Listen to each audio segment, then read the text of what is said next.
Cerita horor, hantu pocong tol Cipularang. Suatu malam sepasang suami istri yang baru menikah, sebut saja Rina dan Rudi. Mereka memutuskan untuk menghabiskan bulan madu mereka di Bandung, Jawa Barat. Mereka berangkat dari Jakarta dengan mengendarai mobil pribadi mereka. Mereka berencana untuk melewati tol Cipularang, salah satu jalan tol terpanjang dan tersibuk di Indonesia. Mereka berangkat pada malam hari, sekitar pukul 21. Mereka berharap bisa sampai di Bandung sebelum tengah malam. Mereka menikmati perjalanan mereka dengan mendengarkan musik dan bercanda. Mereka tidak menyadari bahwa mereka akan menghadapi pengalaman mengerikan yang tidak akan pernah mereka lupakan.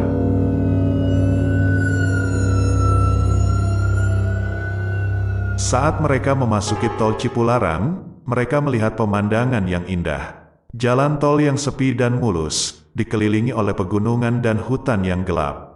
Mereka merasa tenang dan nyaman. Mereka tidak tahu bahwa jalan tol ini menyimpan banyak kisah mistis dan angker. Menurut cerita yang beredar, tol Cipularang sering terjadi kecelakaan maut yang disebabkan oleh gangguan makhluk halus. Salah satu makhluk halus yang paling terkenal adalah hantu pocong, sosok mayat yang terbungkus kain kafan dan melompat-lompat.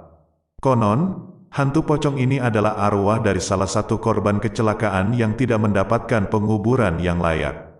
Rina dan Rudi tidak percaya dengan cerita-cerita itu. Mereka menganggapnya sebagai dongeng yang dibuat-buat untuk menakut-nakuti orang. Mereka tetap melanjutkan perjalanan mereka dengan santai. Mereka tidak menyadari bahwa mereka sudah memasuki daerah yang paling rawan kecelakaan, yaitu KM 91.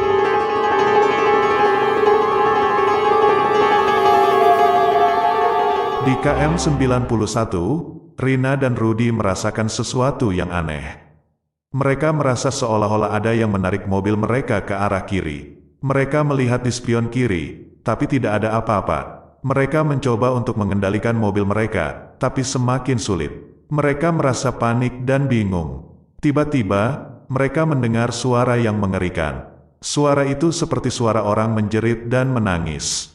Suara itu berasal dari belakang mobil mereka. Mereka menoleh ke belakang, dan mereka melihat sesuatu yang membuat mereka terkejut. Mereka melihat sosok hantu pocong yang sedang melompat-lompat di belakang mobil mereka. Hantu pocong itu terlihat mengerikan. Wajahnya pucat dan berlumuran darah. Matanya kosong dan mulutnya menganga. Kain kafannya putih dan kotor. Hantu pocong itu terus menjerit dan menangis, seolah-olah meminta tolong. Hantu pocong itu terus mengikuti mobil Rina dan Rudi, seolah-olah tidak mau melepaskan mereka. Rina dan Rudi merasa ketakutan dan teror. Mereka berteriak dan berdoa. Mereka mencoba untuk mempercepat mobil mereka, tapi tidak berhasil. Hantu pocong itu semakin dekat dan dekat. Hantu pocong itu seolah-olah ingin masuk ke dalam mobil mereka. Rina dan Rudi tidak tahu apa yang harus mereka lakukan. Mereka merasa tidak ada jalan keluar. Mereka merasa bahwa ini adalah akhir dari hidup mereka. Mereka merasa bahwa mereka akan mati di tangan hantu pocong itu.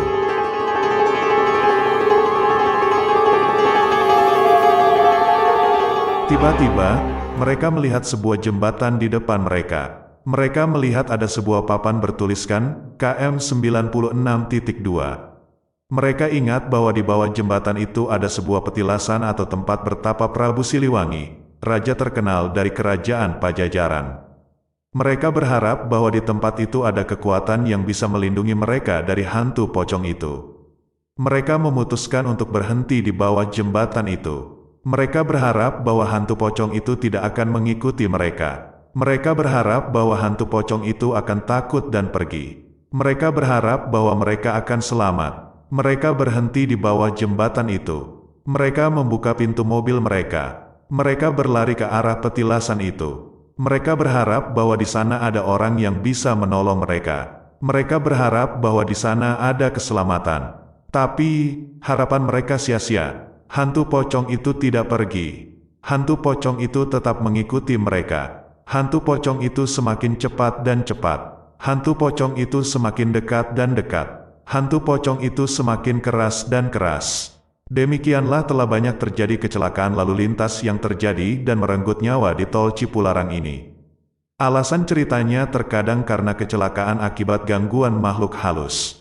Ada beberapa artis ibu kota dan keluarganya juga yang menjadi korban. Kita harus menyadari bahwa nyata dan gaib itu ada dan diciptakan Tuhan. Hal ini tentunya dapat menjadi pelajaran dan hikmah untuk kita semua agar senantiasa berhati-hati. Jangan dipaksakan mengemudi jika dalam keadaan penat atau mengantuk, serta yang terpenting untuk senantiasa berdoa meminta keselamatan dan perlindungan kepada Allah Tuhan yang Maha Esa dan Kuasa.